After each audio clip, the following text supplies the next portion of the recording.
아수르가 남유다를 침공하기 전 대략 한 해 전쯤이죠.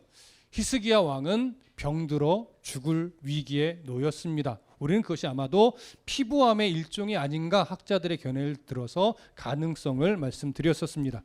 그때 하나님은 이사야 선지자를 히스기야 왕에게 보내어서 너는 그 병으로 죽을 것이다. 그러니 죽음을 준비해라. 이렇게 말씀을 주셨어요. 그 말을 듣자마자 히스기야 왕은 모든 일상을 다 내려놓고 하나님 앞에 나아가 기도했습니다. 그랬더니 그의 전심으로 드린 기도를 하나님이 들으시고 병을 고쳐주었을 뿐만 아니라 그의 생명을 15년이나 연장시켜 주겠다고 약속해 주셨습니다. 그런 은혜를 받고 나서 얼마 지나지 않아 오늘 본문에 보면 바벨론의 왕 브로닥 발라딘이 사신을 보내서 말하자면 병문안을 핑계차 보냈어요. 그 장면에서 오늘 일어나는 일들을 확인해 볼 겁니다. 자, 20장 12절을 다 같이 볼까요? 12절 함께 읽습니다. 시작. 그때에 발라단의 아들 바벨론의 왕 브로닥 발라단이 히스기야가 병들었다 함을 듣고 편지와 예물을 그에게 보낸지라. 자, 여기서 말하는 그때에라고 하는 것은 히스기야 왕이 죽을 병에 걸렸다가 하나님의 은혜로 회복이 되고 생명 연장까지 약속받은 후 얼마 지나지 않은 때를 말합니다. 그때 바벨론의 왕이었던 브로닥 발라단이 이 소식을 듣게 되면서 편지와 예물을 신하들에게 주어서 히스기야 왕에게 문안을 하러 보낸 거예요. 자, 이때의 내용을 이사야서에도 동일하게 기록을 하고 있는데 이사야서에서는 뭐라고 말하는지 확인해 보겠습니다. 이사야 39장 1절을 찾아보시죠. 이사야 39장 1절. 자, 함께 읽겠습니다. 이사야 39장 1절 시작. 그때에 발라단의 아들 바벨론 왕 브로닥 발라단이 히스기야가 병들었다가 나았다함을 듣고 히스기야에게 글과 예물을 보낸지라. 자, 여기 보니까 바벨론의 왕이 히스기야 왕이 죽을 병에 들렸다가 고침을 받았다라고 하는 소식을 듣고 지금 사신을 보냈다라고 이야기를 하죠. 자, 그렇다면 이제 여기서 우리가 한 가지 정리할 게 있습니다. 바벨론의 왕, 당시 바벨론은 아수르의 속국이기는 했으나 세력을 굉장히 키워가던 무시할 수 없는 강대국 중 하나였습니다. 그러니까 아수르를 아직 넘어서지는 못했지만 매우 강력한 나라였는데 그러니까 이스라엘을 기준으로 보면 북서쪽으로 멀리 한 1500km 정도 떨어진 곳이에요. 그러니까 사실은 상당히 먼 거리죠. 자, 그곳에 있던 바벨론의 왕이 왜 히스기야 왕, 남유다 같이 자그마한 나라의 왕에게 뭐 볼 게 있다고 사신들까지 보내서 병문안을 보냈을까? 우리는 이 부분을 조금 생각해 봐야 됩니다. 자, 조금 전에 말씀드렸지만 바벨론은 강력한 나라이긴 했으나 아직 아수르를 넘어서지 못했어요. 그래서 여전히 아수르의 속국이기는 했어요. 그러나 바벨론은 그 아수르 세력 밑에서 조금씩 세력을 키워가고 있었고 다른 나라들을 조용히 자기와 동맹을 맺으면서 자기 세력으로 이렇게 합류를 시켜가고 있었던 중에 있습니다. 그렇다면 이스라엘이 있고 그 위쪽으로 아수르가 포진하고 있고 그 북서쪽 끄트머리로 바벨론이 있어요. 자, 그렇다면 남유다도 지금 아수르의 영역 아래에 있는데 바벨론의 입장에서 보면요, 그 아수르의 북쪽이나 이 동쪽 지역은 지금 나라들을 흡수해서 자기 세력으로 만들어가고 있어요. 근데 어디가 약할까요? 아수르를 기준으로 보면 남쪽이 약한 거예요. 북쪽과 동쪽은 어느 정도 확장을 시켜나가고 있는데 남쪽에서 자기를 뒷받침해 줄 세력이 없다라고 느꼈는데 지금 남유다의 왕을 보니까 위치가 딱 적당하다고 판단을 내린 거죠. 그래서 병문안을 핑계로 사신을 보내서 이 바벨론의 왕이 뭘 확인하고 싶은 거냐면 남유다의 군사력이 어느 정도인가, 우리의 자기의 세력을 흡수했을 때 과연 도움이 될 만한 수준인가, 이거를 확인해 보고 싶었던 거예요. 그래서 지금 바벨론 왕이 사신들을 병문안을 핑계로 보낸 겁니다. 유대 역사가였던 요세푸스도 바벨론의 왕이 사신을 보낸 것에 대해서 뭐라고 기록을 하냐면 그의 방문은 히스기야가 죽기 전에 군사적인 도움을 얻어서 바벨론이 아수르로부터 독립하기 위함이었다. 이렇게 유대 역사가인 요세푸스도 자신의 책에서 기록을 하고 있거든요. 이런 것으로 보아 지금은 바벨론은 아수르를 집어삼키기 위해 북쪽으로 동쪽으로 남쪽으로 자기 세력을 지금 만들어가고 있었던 중에 있는 겁니다. 그러고 나서 이제 얼마 지나지 않아 사실 아수르가 남유다를 공격해 오게 되는 거죠. 자, 이런 상황을 염두에 두시고 이제 다시 본문으로 돌아가셔서 열왕기하 20장 이제 13절을 함께 읽습니다. 13절 시작. 히스기야가 사자들의 말을 듣고 자기 보물고에 금은과 향품과 보배로운 기름과 그의 군기고와 창고의 모든 것을 다 사자들에게 보였는데 왕궁과 그의 나라 안에 있는 모든 것 중에 히스기야가 그에게 보이지 아니한 것이 없더라. 자, 여기 보면 히스기야 왕이요, 이제 바벨론의 왕이 보낸 사신들을 맞이하면서 굉장히 기분이 좋았던 것 같아요. 그래서 남유다 왕 예루살렘에 있는 모든 것을 다 보여줬다고 하는데 이것을 두 가지로 딱 압축하면 이거예요. 자신의 재력을 다 보여주고 자신의 군사력을 다 보여줬다는 얘기예요. 근데 여러분 보편적으로 자신의 군사력 원래는 다 안 보여져요. 왜? 약점이 될 수 있기 때문에. 재산 안 보여져요. 이것 또한 어떤 위험 요소로 작용할 수 있기 때문에 이걸 다 보여준다는 건 이게 정신 나간 일이거든요, 본래. 근데 지금 히스기야 왕이 이 바벨론 강대국 중 하나인데 이 바벨론의 왕 사신들에게 자신의 재력과 군사력을 다 보여줬대요. 자, 히스기야 왕의 이런 행동을 과연 하나님이 어떻게 보셨을까요? 자, 성경을 좀 이어서 볼게요. 열왕기하 20장 14절과 15절을 봅니다. 14절과 15절 함께 읽습니다. 시작. 선지자 이사야가 히스기야 왕에게 나와 그에게 이르되 이 사람들이 무슨 말을 하였으며 어디서부터 왕에게 왔나이까? 히스기야가 이르되 먼 지방 바벨론에서 왔나이다 하니 이사야가 이르되 그들이 왕궁에서 무엇을 보았나이까 하니 히스기야가 대답하되 내 궁에 있는 모든 것을 그들이 다 보았나이다. 나의 창고에서 하나도 보이지 아니한 것이 없나이다 하더라. 자, 이사야 선지자가 히스기야 왕을 찾아와요. 하나님이 보낸 거죠. 이사야가 스스로 왔다기보다 하나님이 그 입에 말을 주어서 히스기야 왕에게 보낸 거여서 오늘 두 번의 질문을 하게 돼요. 묻게 되는데 그 첫 번째 물음이 뭐냐면 이 사람들이, 그러니까 바벨론의 사신들이죠. 이 사람들이 무슨 말을 하였으며 어디서부터 왕에게 왔나이까? 이렇게 물어요. 여러분 이게 어쨌든 하나님이 물으신 것과 똑같은 거거든요. 하나님이 몰라서 물은 걸까요?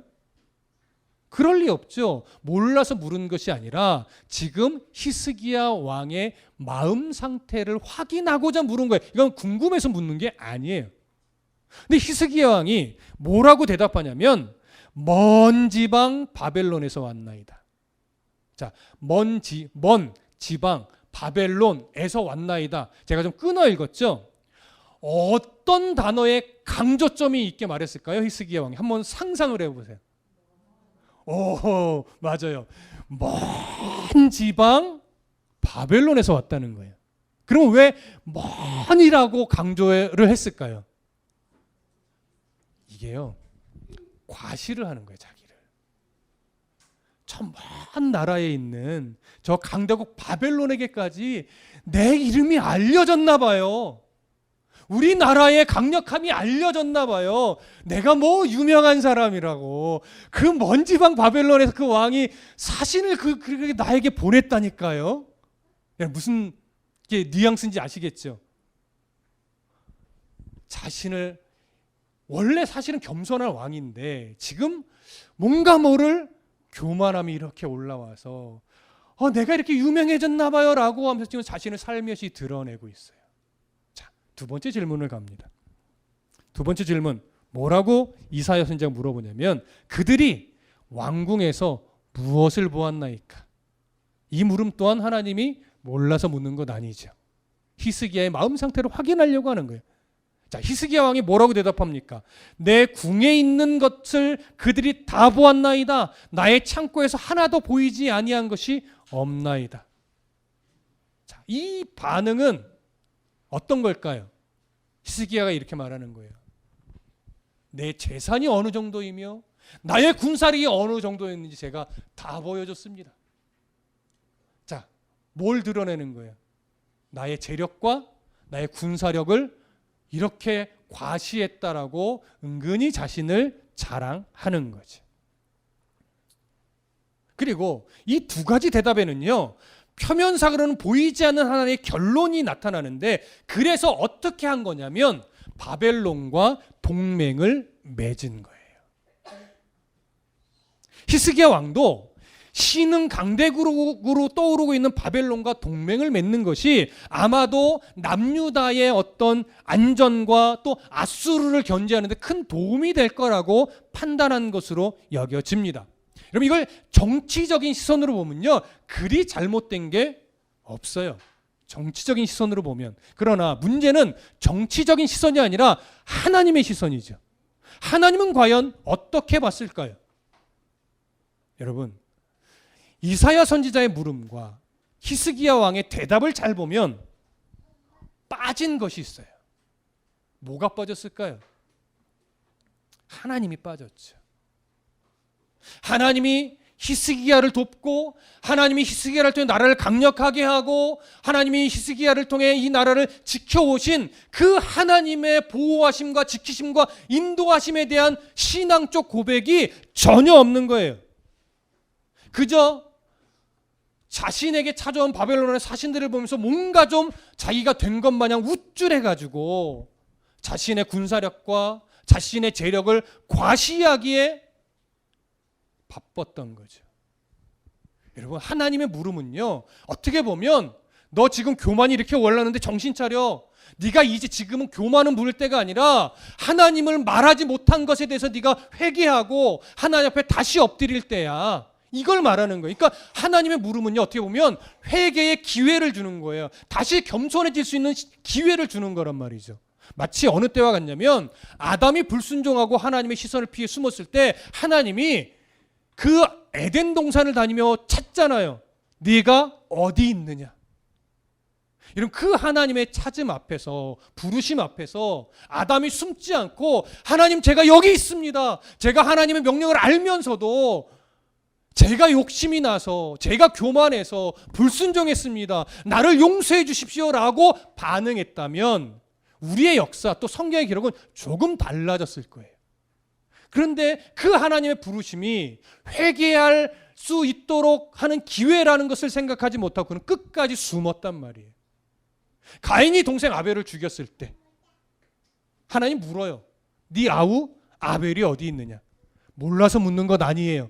회개할 기회를 주는 거예요. 그런데 가인은 내가 동생을 지키는 자입니까? 라고 하면서 그 회개의 기회를 저버립니다. 지금 히스기야도 사실은 똑같은 반응을 한 거예요. 어디서 온 자들이냐?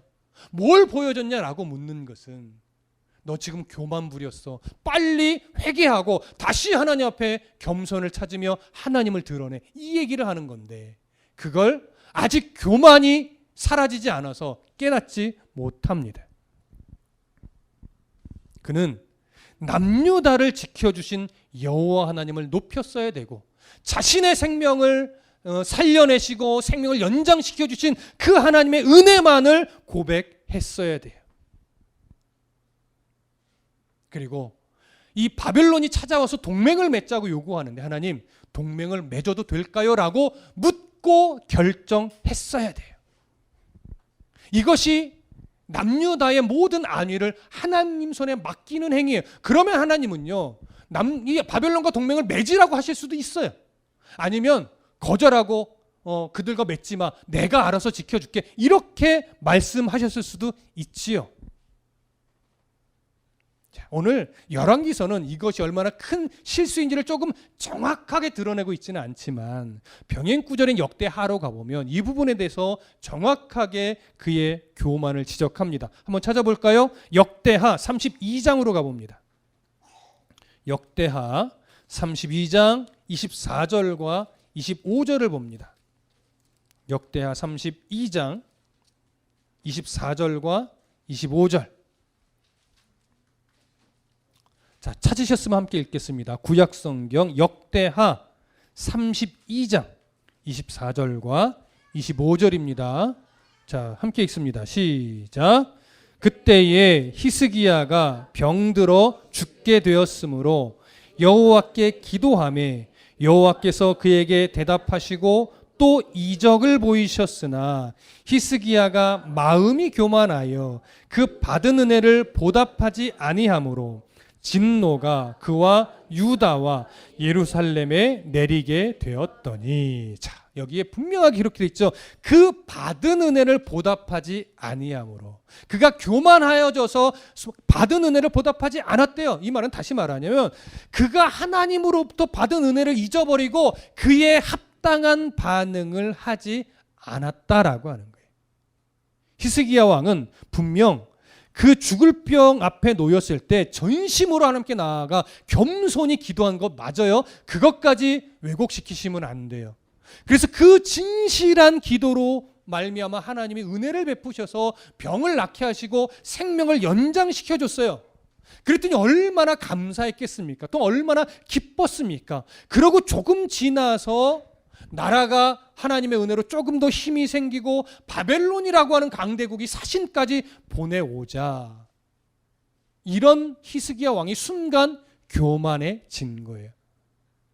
하나님이 아니면 아무것도 아닌 자가 마치 자기가 뭔가 된 것 같은 착각에 순간 빠진 거죠. 그래서 히스기야가 자랑스럽게 보여준 국력과 재산, 사실 히스기야의 힘이 될 수 없는 게 그건 하나님의 바람 한번 불면 다 언제든지 날아갈 수 있는 것들이에요.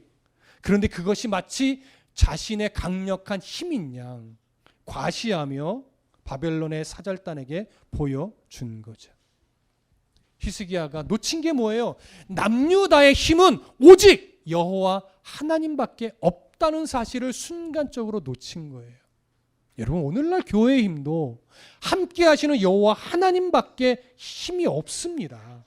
교회가 커진 것, 교회의 성도들의 숫자가 늘어나는 것, 교회의 재정이 풍부해지는 것, 그거 교회의 힘 아니에요. 하나님은 얼마든지 그거 다 한순간에 날려버릴 수 있어요. 때로는요, 하나님이요, 그래? 네 교회는 그게 힘이야? 그럼 그것만 붙잡고 열심히 잘 살아봐라 하면서 오히려 교회를 더 크게 놔둘 수도 있어요. 사실은 그게 벌이죠. 교회의 힘은 성도의 숫자, 재정력이 아니에요. 함께 하시는 하나님이에요. 내 안에 내주하시는 하나님이에요. 내 인생을 책임지고 동행해 주시는 그 하나님이라고요. 그 하나님을 놓치는 순간 교회는 병든 것이고 교회는 죽은 것이고 교회는 생명력을 잃어버리는 겁니다. 지금 남유다의 왕 히스기야도 순간적으로 그 하나님을 놓치고 자신의 힘이 여호와 하나님이 아니라 재력과 군사력에 있다라고 순간 착각을 한 거예요. 히스기야 입술에 하나님이 없었습니다. 그렇기 때문에 우리는요, 무언가 좀 잘 되는 것처럼 보일 때 더욱더 긴장하시고 하나님의 마음을 놓치지 않도록 조심하셔야 됩니다. 이게 영적 긴장감이에요. 힘겨울 때도 하나님을 찾아야 되지만 뭔가 잘 풀리고 있을 때 더 하나님을 찾으셔야 돼요. 교회도 마찬가지죠. 자, 이제 다시 성경으로 돌아갑니다. 열왕기하 20장 16절부터 18절까지 함께 보겠습니다. 16절부터 18절 함께 읽습니다. 시작. 이사야가 히스기야에게 이르되 여호와의 말씀을 들으소서. 여호와의 말씀이 날이 이르리니 왕궁의 모든 것과 왕의 조상들이 오늘까지 쌓아두었던 것이 바벨론으로 옮긴 바 되고 하나도 남지 아니할 것이요 또 왕의 몸에서 날 아들 중에서 사로잡혀 바벨론 왕궁의 환관이 되리라 하셨나이다 하니. 자, 무서운 심판의 메시지입니다. 이거는요 결국 바벨론 남유다가 멸망할 거란 얘기예요. 근데 누구의 손에 멸망한다는 얘기예요? 바벨론의 손에 멸망한다는 거예요. 조금 더 쉽게 얘기하면 네가 과시하며 보여줬던 그 모든 재력들과 모든 군사력 그것들이 머지않아 바벨론에게 다 빼앗기게 될 거다 이 얘기를 하는 거야. 너 과시했지? 내가 다 쓸어버릴 거야 이 얘기를 하는 거예요. 그러면서 한 가지 더 무섭게 얘기하죠. 18절에 왕의 몸에서 난 아들 중에서, 그러니까 후손들을 말하는 거예요. 그들이 다 사로잡혀서 바벨론 왕궁의 환관이 된대. 이건 엄청난 수치예요. 왕족들을 모조리 붙잡아 가서 바벨론의 신하로 만들면서 수치와 모욕을 당하게 하겠다는 거예요. 사실은 문맥을 보면요, 이렇게 바벨론의 손에 남유다가 멸망하고 예루살렘 성전이 무너지고 많은 왕족들이 또 끌려가서 수치를 당하게 되는 것이 본래는 이 히스기야 왕 때 일어난 일로 선언되었던 것 같아요. 근데 실제로는 언제 되냐면 이후로부터 대략 110년가량 지나서 주전 586년에 일어납니다. 실제로는. 그런데 이때 이사야의 입술을 통해서 선언된 것은 본래는 히스기야 왕 때인 것으로 여겨져요.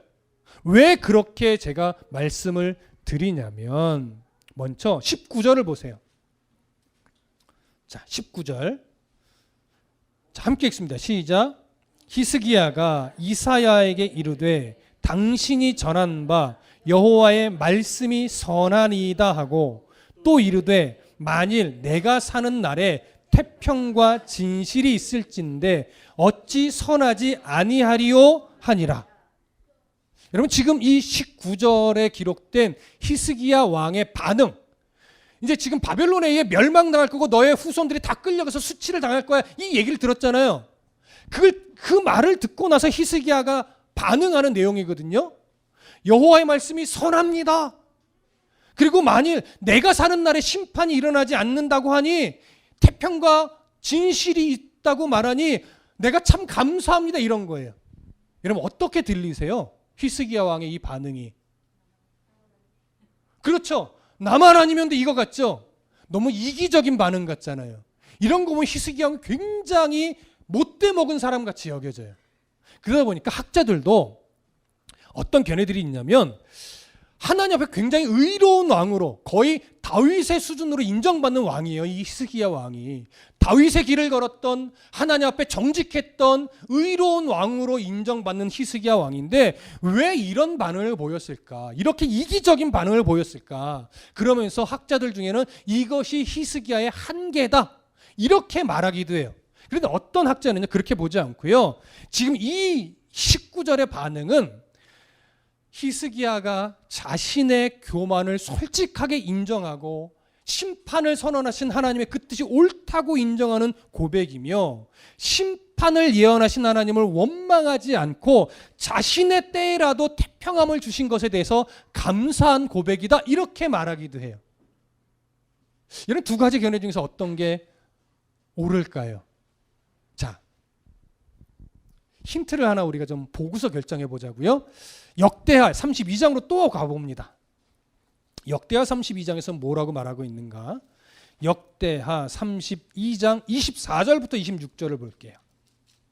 역대하 32장 24절부터 26절까지. 자, 함께 읽겠습니다. 24절부터 26절 시작. 그때에 히스기야가 병들어 죽게 되었으므로 여호와께 기도하매 여호와께서 그에게 대답하시고 또 이적을 보이셨으나 히스기야가 마음이 교만하여 그 받은 은혜를 보답하지 아니하므로 진노가 그와 유다와 예루살렘에 내리게 되었더니 히스기야의 마음에 교만함을 뉘우치고 예루살렘 주민들도 그와 같이 하였으므로 여호와의 진노가 히스기야의 생전에는 그들에게 내리지 아니하니라. 자, 이 기록을 통해서 우리가 확인되는 것이 뭐예요? 히스기야는요, 이사야 선지자를 통해서 선언된 이 멸망의 선언, 심판의 선언을 듣고 가만히 있었던 것이 아니에요. 하나님 앞에 넙죽 엎드려서 통곡하며 회개를 했다는 얘기예요. 그리고 히스기야만 회개한 것이 아니고 예루살렘에 있는 백성들도 이 이야기를 듣고 나서 함께 회개하며 하나님 앞에 통곡했다는 얘기예요.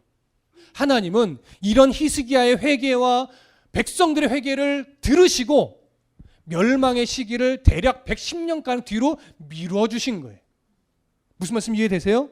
그렇다면 히스기야는 우리가 앞에서 순간 생각했던 이기적인 나만 아니면 돼라고 하는 식의 생각을 가지고 있던 왕은 아닌 거죠. 그럼 하나님이 왜 그의 회개를 받으시고 110년가량 심판을 유보시켜 주신 걸까요? 그건요, 내가 110년 후에는 반드시 멸망시킨다, 여러분 이거 아니에요. 결과적으로는 110년이 지나서 주전 586년에 멸망하기는 했지만 하나님이요 110년이라는 시간을 유보시켜 주신 것은 이 멸망이 선언되었음을 너희들이 깨닫고 이후에 히스기야 왕 이후에 왕들부터 해서 이스라엘 백성들이, 남유다의 백성들이 정신을 차리고 하나님 앞에 올바로 살아내라는 거예요.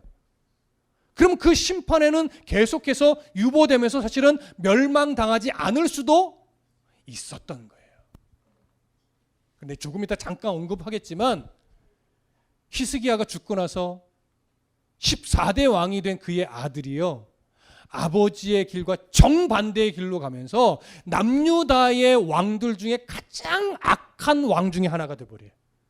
참 이상하죠. 아버지의 그 하나님 앞에 엎드려서 회개할 줄 아는 이 심령을 믿음의 유선으로 받아내질 못하더라고요.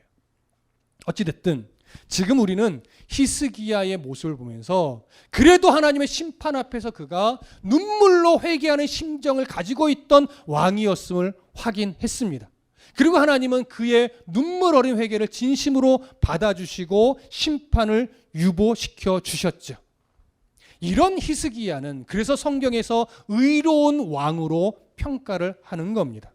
수많은 잘못을 저질렀지만 늘 올바르게 회개함으로 하나님이 원하는 왕의 모습을 가졌던 다윗과 비슷한 모습인 거죠. 그래서 히스기야 왕을 보고 다윗을 많이 닮은 왕이라고 평가를 하는 겁니다. 자, 다시 성경으로 조금 더 갈까요? 열왕기하 20장 20절과 21절 봅니다. 이제 마지막 구절이죠. 20절과 21절 함께 읽겠습니다. 시작. 히스기야의 남은 사적과 그의 모든 업적과 저수지와 수도를 만들어 물을 성 안으로 끌어들인 일은 유다 왕 역대 지략에 기록되지 아니하였느냐. 히스기야가 그의 조상들과 함께 자고 그의 아들 므낫세가 대신하여 왕이 되니라. 자, 성경은 이제 히스기야의 통치를 간략하게 요약합니다. 여기서 히스기야의 남은 사적과 그의 모든 업적이라고 하는 것은 히스기야가 남유다의 13대 왕이 되어서 행했던 종교개혁, 그리고 그가 하나님을 의지하면서 규례를 지켜왔던 모습들을 의미해요.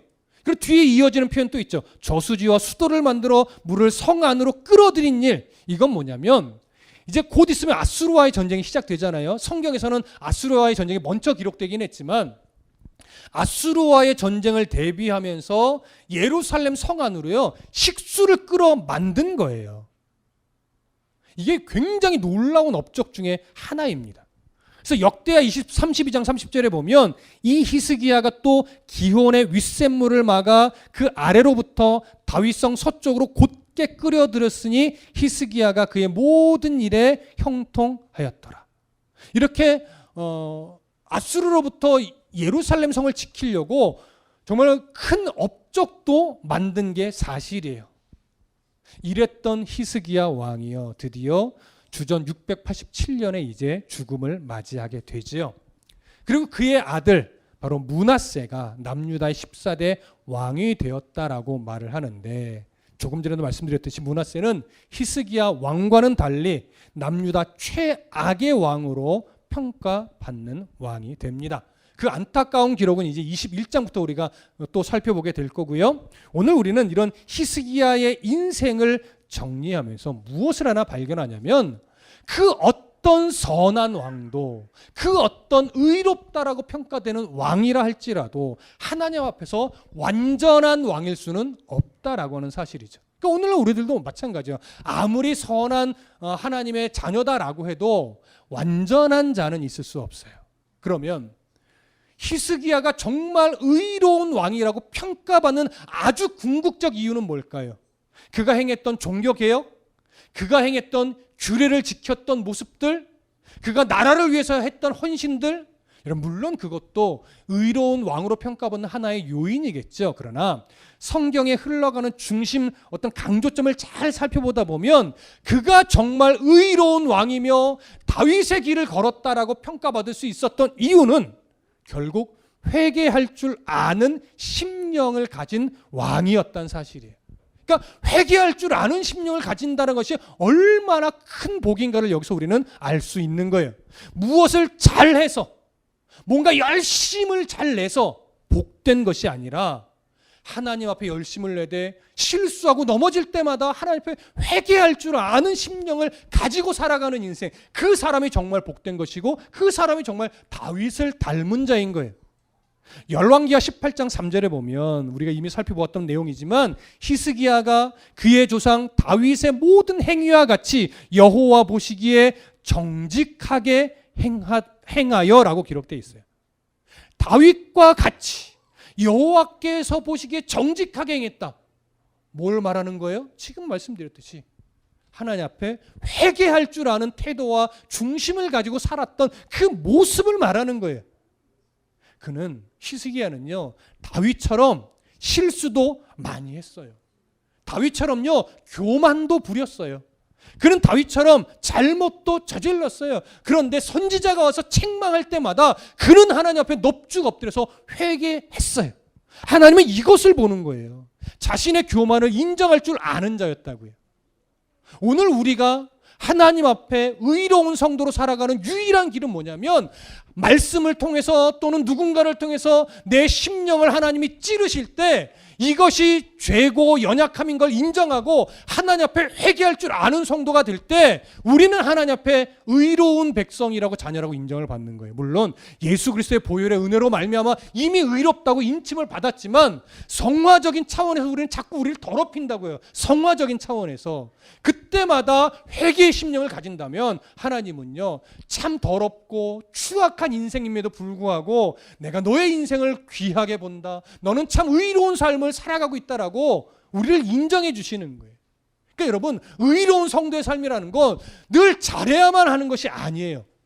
회개할 줄 아는 그 마음의 태도를 잃어버리지 않고 살아가는 것, 그게 의로운 성도의 삶의 가장 중요한 요소입니다. 그렇기 때문에 하나님이 우리에게 원하시는 것은 종교적 업적이 아니라 하나님 앞에 상한 심령으로 나갈 줄 아는 태도예요. 시편 51편 17절에도 보면 하나님께서 구하시는 제사는 상한 심령이라. 하나님이여 상하고 통회하는 마음을 주께서 멸하시지 아니하시리라. 이렇게 기록되어 있어요. 여러분 하나님 앞에 나아가 상한 심령으로 엎드릴 줄 아는 성도가 되셔야 됩니다. 끝까지. 뭔가 좀 잘 된다고 교만 떨지 마시고 뭔가 좀 잘 될 때든 잘 안 풀릴 때든 하나님이 나를 좀 높여주시든 하나님이 나를 좀 낮추시든 나를 풍요하게 해주시든 조금 부족하게 하시든 어떤 상황과 어떤 형편에서도 하나님이 전능하신 하나님임을 인정하고 그 하나님 앞에서 나의 연약함을 고백하며 항상 회개할 줄 아는 심령 그리고 모든 것이 주의 은혜라고 고백할 줄 아는 심정. 오늘 우리가 7월의 찬양으로 불렀던 그 충만이라는 찬양에서도 우리가 가사로 고백했던 것처럼 정말로 하나님 한 분만으로 우리가 늘 만족하면서 주님이 없으면 안 된다는 고백과 함께 난 늘 연약하여 넘어지지만 오늘도 주의 은혜로 일어섭니다. 이 고백을 가지고 살아가는 성도가 바로 가장 하나님 앞에서 의로운 성도임을 기억하십시오. 우리의 삶에 이런 회개의 심령이 무디어지지 않기를 간절히 소망하고 축복합니다. 기도하겠습니다.